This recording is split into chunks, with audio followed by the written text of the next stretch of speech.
mas graças a Deus tô com saúde. Parece que a engrenagem ali tá comida também. Parece não. Tá moidérrima. Mas se nós tá fazendo, fica.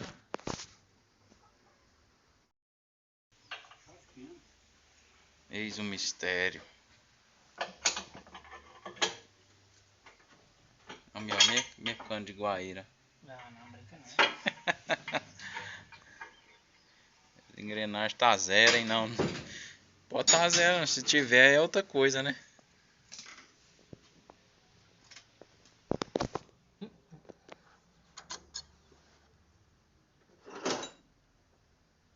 Aqui não pode esquecer ela na hora de pôr, não.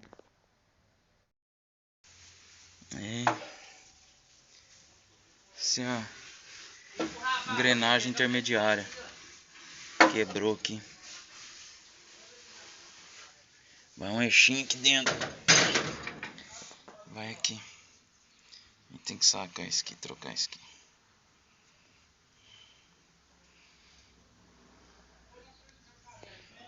Essa engrenagem tá ruim. É a do virabrequim. Essa daqui é a do compressor. O compressor parece que tá boa também. Foi só a da bomba e a do virabrequim aqui. Aparentemente, né? Só olhando assim, parece que é.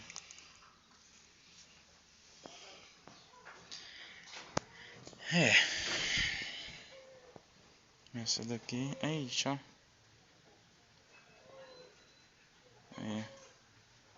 Também foi embora.